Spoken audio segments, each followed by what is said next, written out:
Cab and Mike had just signed posters of us doing the 4 inverts and said, man, we should recreate that shot. We just signed a bunch of those photos and people really like it. And I said, you know what, if we're going this route, let's just build the whole thing. And then we realized at that moment it was 30 years coming up. And so we said, we got to do it. It's 30 years, we got to make it happen. And I asked Woodward if they'd be into building something like that and having it as as an iconic piece of their camp. And a few phone calls later, it was reality.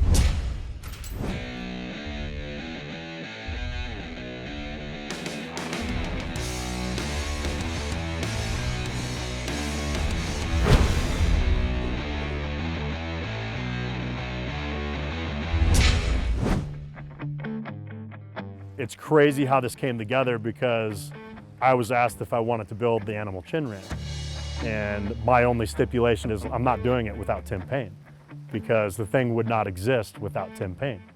I've had really a blessing in my life, to be able to share ramp building with a lot of people.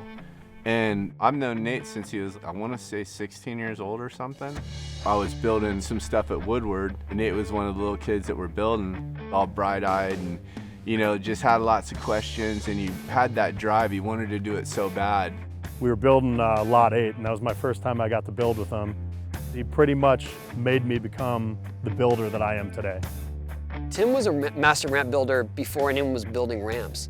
That's the kind of level that Tim was on. He was just like light years ahead of anything else I saw going on. I mean, dude, when the animal chin ramp came out, nothing existed even close to it at the time. Basically, it was a unicorn.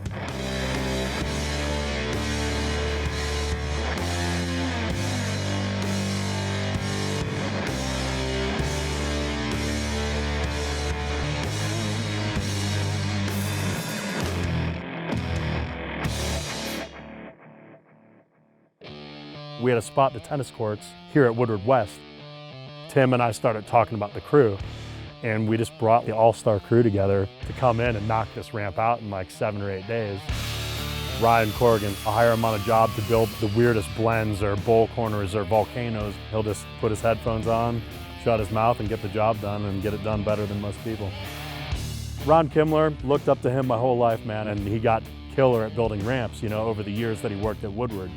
We're at Woodward West right now, and Ron helped build this from ground zero. Craig Billingsley, growing up in Ohio, we heard of this park, the Flow, that opened. Craig made seriously the sickest rhythm section around this entire park.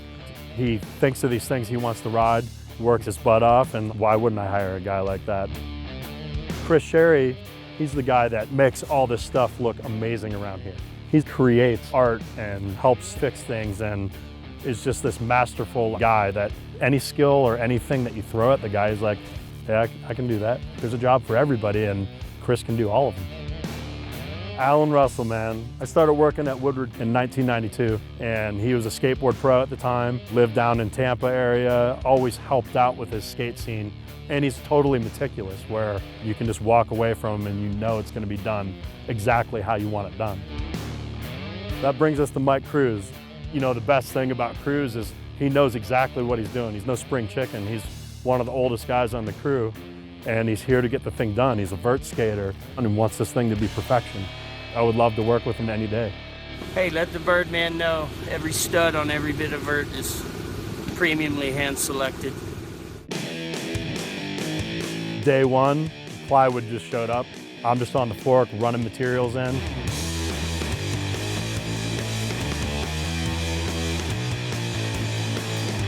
A lot of people think the most important thing is the framing or the plywood or whatever. Well, none of that is going to be good if you don't start at the base.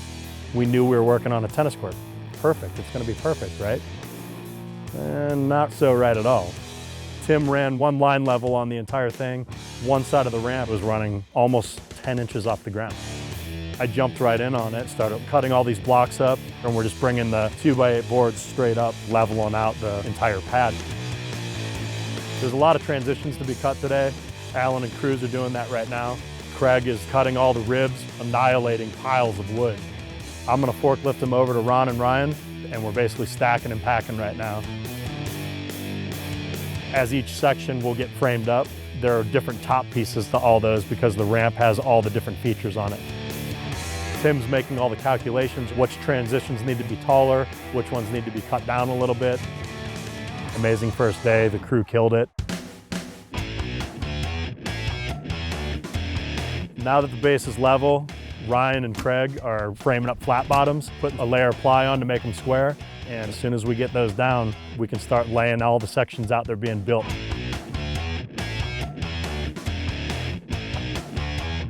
Of course, there's a lot of different ways that we can frame something up. Bottom line is we have a spine, and it's only 1.5 inches wide. And I'm looking at it like, how are we gonna frame this thing up? And how do we make this thing not flex? I decided to run with it, cut some templates, doubled them up and made them a little bit stronger. It took a while to frame it up. Every single piece has to be uniquely cut. Just gotta watch your saw and make sure you don't got any bumps in the rib, because those are things where if there's a bump in the ramp, you're gonna feel it.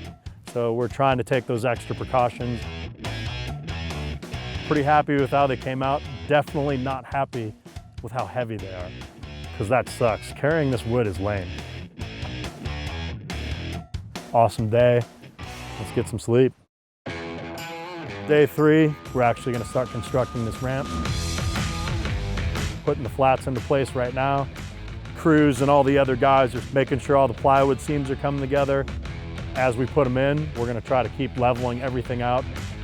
Had to adjust a couple things. You know, when you're leveling out a 54-foot wide ramp, you're gonna run into some of these things, but it's actually looking really good. We'll just keep grabbing these decks and putting them in place. Time to start moving these transitions over, but there's no way to get them in other than take this fence section out, which we knew was coming down anyways. We can't have this thing looking like a tennis court at the end of the day. It's kind of funny because it looks like a tennis court right now. So Chris is over here getting it done, man. I love it.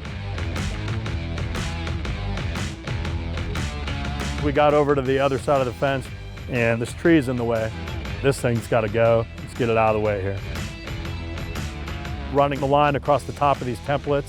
If something's off there, it's going to be way more off when we put the next section on. Coming to the end of the day, all the lower transitions are in, and I'm gonna run these top transitions over just so we're set up tomorrow to start stacking them on top and run down the whole line. So the entire time, this project has been a secret. So Chris is putting up you know, some scrim and blacking the whole thing out, and so we can try to hide it a little bit. As we put all these top sections in, basically is you put an end piece on and you put that perfectly up to vert, but what we do is lay back the rest of the walls just a little bit, and we put the other end on, get that completely vert. We'll run a string line, and then we push all the middle sections back up to that string line so it's the exact same all the way down. So it's a little bit of a process. Basically get the ends in, run the string line, and get it all perfect. There's a lot of different sections of this ramp. Got Craig cutting this pipe so we can have that ready, because as soon as these things are up, we got to put the pipe on, and that's how we get the decks going. It's pretty awesome watching the spine drop into place. Now that we got the spine in, dropping the 2 little pieces of flat here, 2 bottom transitions, 2 tops, getting it all put together. We're in a spot where we're waiting for skate lights still. So Tim said, hey, we're taking the day off tomorrow. And the crew's kind of excited because we're gonna go on a mission.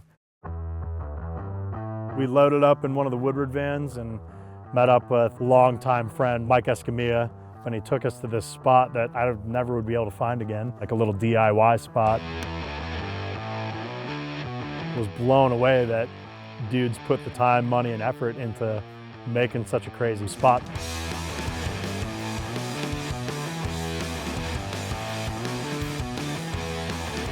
Played around at this DIY spot for a bit, loaded up, and went to this next spot that seriously is top secret.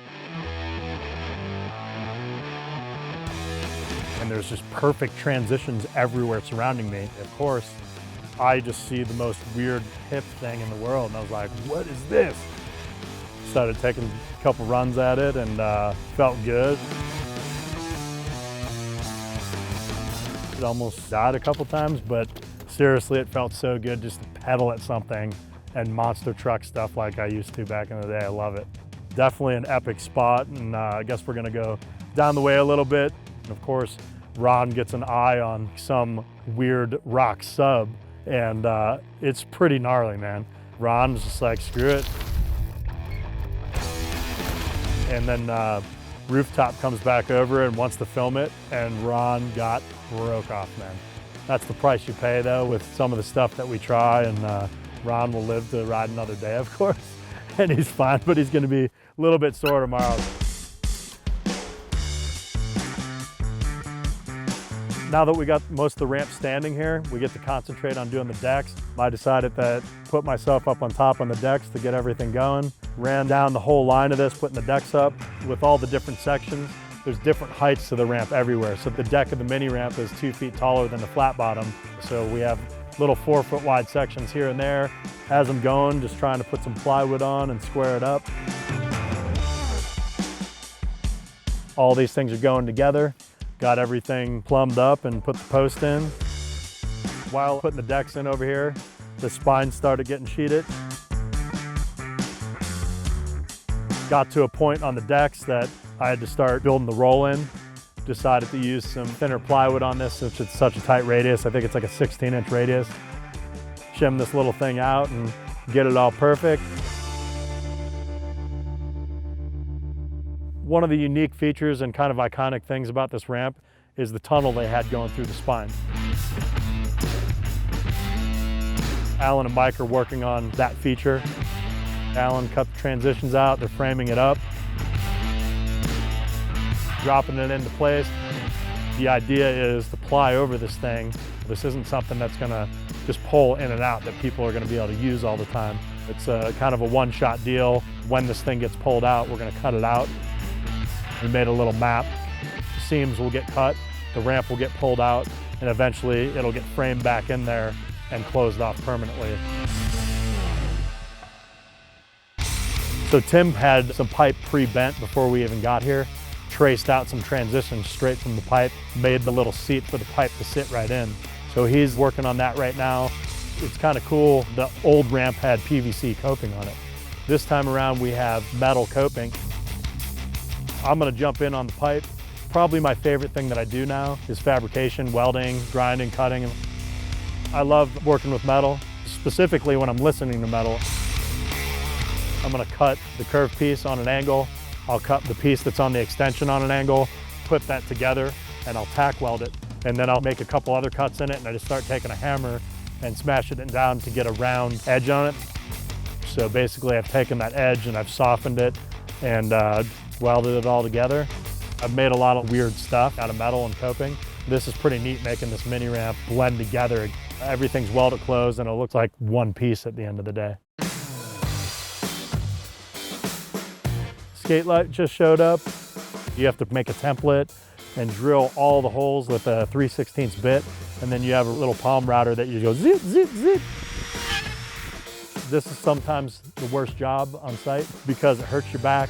You've bent over the entire time, and there's 80 sheets of skate light. So it's not the funnest job in the world, but you actually need somebody pretty good doing it. It's so important that it's done right. It's the surface of the ramp. It's the last thing that you see. You want it to be done properly, all the screws to be seated right. We have Chris and Alan doing it, and they are hauling ass right now. The rest of the crew is grabbing sheets and putting them straight down on the ramp. You have to line everything up correctly, take a couple measurements, and that way nothing's sticking up and the ramp's gonna feel seamless. The crew did such a killer job putting the ramp together and making sure everything was perfect. The skate light's going on super quick. Roll-in's getting covered. It's a little scary putting it down because you think the piece is gonna explode. Mike and Tim are up top putting the finishing touches on the mini ramp. All the little odds and ends are just getting put into place. We'll do a little cleanup. Of course, you don't want this thing to look like a tennis court. So Kris Sherry comes in, he painted the ground, painted the ramps, cleaned everything up. This thing looks like not a tennis court now. Damn, 30 years later, huh? What's up, Tony? Hey, how are you, man? Doing great, man. How you doing? It's awesome. Thank you, man. It fit in here pretty sweet. It's a good little spot.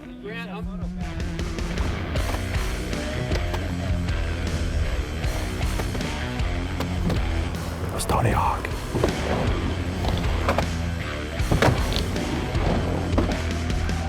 When I first saw it, I was blown away.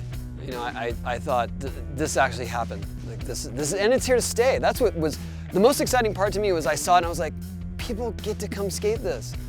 You know what I mean? Like this is really a piece of skate history, and anyone can come here and enjoy it now. And I'm just thankful for Woodward making it a reality. It's here to live now. And I cannot wait to see the sessions that go down on this thing, man. I'm just so stoked that it's a permanent structure and anyone can come skate the chin ramp.